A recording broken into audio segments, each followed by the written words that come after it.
since we did the thing on you last year, and how you've been. You were saying you're kind of going full time now. Or? Yeah, so went full time this year, which is honestly mind blowing. Last year was just a part-time gig, and for my family, we don't come from a ton of financial backing or like some of these guys do, and never really had a big partner before. It was just myself working a couple jobs, my family chipping in as much as they could, and my family just making it really all possible. But this year, Pacific Office Automation stepped in and took the reins and gave me the opportunity of a lifetime to go full-time. So running the number 19 Chevrolet this year for Bill McAnally, and nice. It's just been a dream come true. Yeah, I was going to ask how that came together, where you like you said, part-time and full-time with the funds and stuff, but you answered that question with the sponsors.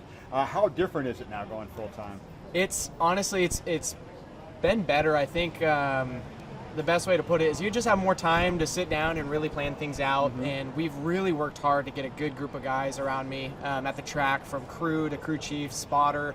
Put a lot of time into development, and not only in ARCA, but spending a lot of time at other local events, trying to not, one, support those series, but two, get as much experience as we could together to prepare so that when we came out here, it just felt natural. So running for Rookie of the Year and leading the standings for it right now, which is just mind-blowing to say, really, but hoping to just keep stretching the gap and just learn all I can. Yeah. Is there something that you maybe that has surprised you, maybe you didn't know, once you get to do it full-time, or has everything kind of happened the way maybe you... The local support last year was incredible, but then, this year, seeing how much support we've grown outside that from some of the ARCA bubble and the people and personnel that are inside of that series, it's so much of their personnel put so much effort into making this happen, and not only on their side, but our team, Bill McAnally Racing, having teammates that work well with you and don't just push you to the side has been life-changing to me. They have four drivers in the truck series, and then my teammate Jack Wood running the 16 car. So those 5 guys have played a role as mentors for me this year, and honestly have got me up to speed to where I'm at now. So using them for their knowledge and trading notes back and forth and just picking their brains, that's something I never really expected, just because at the end of the day we're competitors. Sure, right. When we get in the car, we're racing against each other. So it's just a unique aspect, and I owe them a lot for what success we have had. Yeah, I always wondered about that kind of thing, like watching there's a show about with Formula One where they have the guys, teammates, and I'm like, how does that work? Like if you're racing, but I guess you kind of pop off of each other. So I take it then you didn't race with teammates before? Yeah, and I've had some teammates before, but a lot of the time they're really in the same age group and on the same mission that I'm in. They're just hungry to get out there and prove themselves, and I'm in a unique situation where Jack Wood and my teammates actually kind of stepped back this year into this series from what he's previously done, and he comes from a very, very strong background of racing and has run for all sorts of different teams, and now having him as a teammate, he's very humble, very knowledgeable, very hungry to win. Don't get me wrong, nobody wants to win as much as him and I, but at the end of the day, he'll sit down and we work together to make each other faster, because when you really start to do it and see it through, you realize it makes both of you faster if you help one another. So just it's cool to have that. It's been really helpful. Yeah, I was going to say that's just like in any sport where the better people you're around, the better you become. Yes. You just have to, but also it kind of rubs off. Right? Well, and we're out there running against some incredible names. Probably one of the coolest moments in my career earlier this year at Phoenix. We ran the season opener, and out of 48 cars, we qualified 14th, which just, again, was like, I was out of my ballpark of expectations, but spent the whole race chasing Mario Andretti around, or Marco Andretti, sorry. And racing with Marco side by side and just seeing that nameplate in front of me, Andretti. It's such a famous name. And at the end of the race, I ended up giving him a little bump and run and going by him. But just those, like you said, racing with the best, one of the best names in motorsports in general. I think if you want to be the best, you got to beat the best. Absolutely. And so it's this year spending time around, this professional setting, if you want to call it that, that's been very helpful to the development side for me. It's been really beneficial. So I would think some of this is a little bit surreal then. You have to pinch yourself like, wait a minute. Oh my gosh. I'm actually doing this. Well, and we're so busy doing the background work that goes into it, doing our self-promotion and doing all of our own, I do all my own digital artwork, and we do try to do as much as we can with our partners just to make it beneficial to them. And so you spend so much time off the track work, and that when the on-track stuff comes around, you've had weeks to get your mind in that mindset, and people actually come up and remind you. They're like, how you feel? You feel nervous? And, you know, and it puts it back into perspective of really what you're doing, because you spend a lot of time at the shop and around people where this is their day-to-day.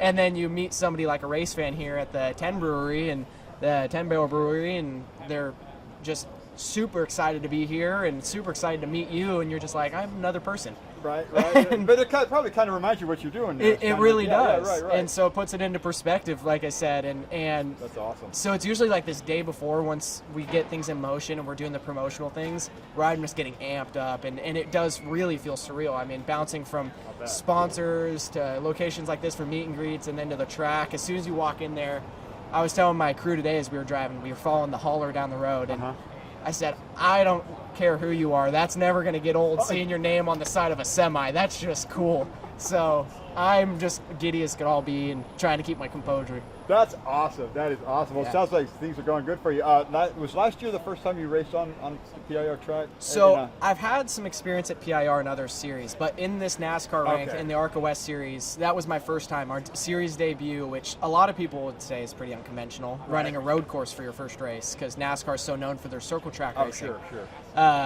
But it's what I've put a lot of effort into learning as a discipline, and I just felt like it was my best chance to show. And we went out there and had a good run. We were inside the top 5 at one point, and ended up finishing 10th after a last lap debacle, but still a good top 10 in our first race was something I was proud of. And now coming back this year, last year I think I was a little, you know, they say ignorance is bliss, right? You didn't know what to expect, so you weren't worried about it. Right. Well, now, you know, I know what to expect, which you would think is a better thing, but also you know the things you should worry about. And so just trying to be more intentional this year, actually going in with a plan. Last year was more, hey, let's just go out here and see what happens. Right. This year, spending a lot of time trying to make sure we capitalize on this race, because the next 2 races are the only road course races in the schedule.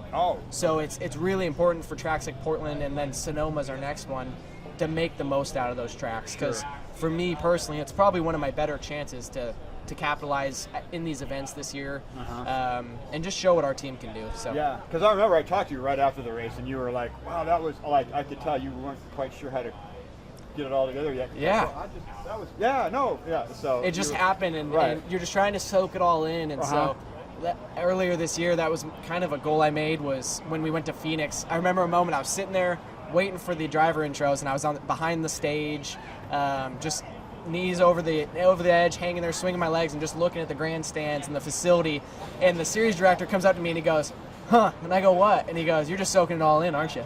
I was like, well, exactly. I mean, just trying to make an effort of being a little more conscious in the moment and what's going on, because like you said, just grateful and feel lucky to be out here doing this, and it's a cool deal. So like I said, puts it into perspective. And it's a good habit to get into, though, to do that, because I mean, I've covered national championship games and stuff, and I always make a point of putting my camera down and just walking around for a few minutes. Absolutely. Because it's like, otherwise it's work, which is great, but sometimes it's like, look where you are, though. This is cool. So that's good. That's a good thing to do. And my family's really good at pacing me with that.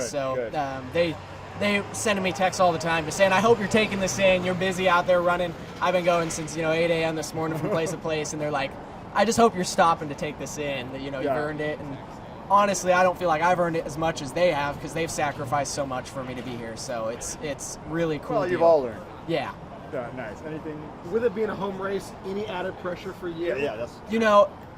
I wouldn't call it added pressure. It's an opportunity for us. A lot of our partners are local: Pacific Office Automation, Chuck Jones Automotive, Valleyscapes Landscaping, Paul Davis. All those guys are from this Northwest region, and some of their biggest markets are out here. So while NASCAR, it's a little out of their way, for us, it's right in our backyard, like you're saying, and so it's a perfect chance to bring them out and show them what their money's going towards. And like this morning, we went to Pacific Office and unloaded the hauler, showed them the car, and just trying to give those employees a chance to see what their effort's going towards. It makes them a little more motivated to go to work, right, and see what their time and effort's going to support, and thanking them. So for me, it's an opportunity, and everyone understands racing is racing. Anything can happen. Yeah. So there's so much in racing that's outside of my hands that I try not to stress too much on the pressure side.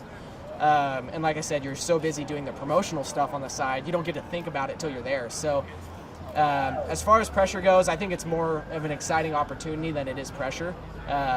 But just like any other race, you want to make the most of it. Don't get me wrong. I'd love nothing more than come out here and win in front of everyone. So. Right. How many tickets did you have to request for this weekend? Good. Oh my gosh! Last year I think we counted up like 110 people we had in our RV spot. So we had to reach out to the track and tell them, hey, I don't think it's going to work being an RV spot this year. Everyone's very kind to us around us out there. We're in turn 4 and they're very supportive, but we're kind of encroaching on everyone else. So they were kind enough. The track worked out, and Pacific Office Automation sponsoring the Xfinity race. We were able to get a suite this year, so I don't know how many. I think we have over 300 people that plan to be out there that I've heard from, or my father or my parents, and that's not counting what Pacific Office Automation's bringing, and Valleyscapes, and all those local sponsors, like I said. So. Yeah. It's going to be nuts. But my guess is once you get in the car and you start rolling, that's you forget about that stuff. Does that kind of just go by the wayside? Absolutely. You get out there, first of all, you're going fast enough, everything in your peripheral's gone. Right. You can't wave at people. No. So it's gone. But, when I get in, I find myself shaking a lot because the adrenaline's pumping. And then you sit in the car, put on your helmet, and the second that thing fires up, it just gone. Okay. Because I was going to ask, is it hard not to be too amped up for the first bit? Like all athletes are like, they're like, the first 2 minutes I'm crazy, and then I'm all right. Yeah. So. There's definitely, you see that, and you'll hear in racing people tell you all the time, you can't win on the first lap. Right. But you can lose on the first lap. And that is something I try to remind myself. Now, Portland, they know how to put on a show. We go down there into turn 1, and it is a madhouse. I don't care what you do to protect yourself or what you do to gain. It is going to be wild no matter what. So the best thing I found is just get in a hole, guard your sides, make sure you don't get shoved off track. I mean, you're basically a bowling pin waiting down there for the ball. So it's got your full attention. You got your full attention, but I think, you get so focused in the car anyways that most of that goes away. But, for somebody new, it's definitely something I think I'm still working on, figuring out how to get to that headspace quicker. Because for the first couple laps, you're white-knuckled is all can imagine. My guess is you will, but right.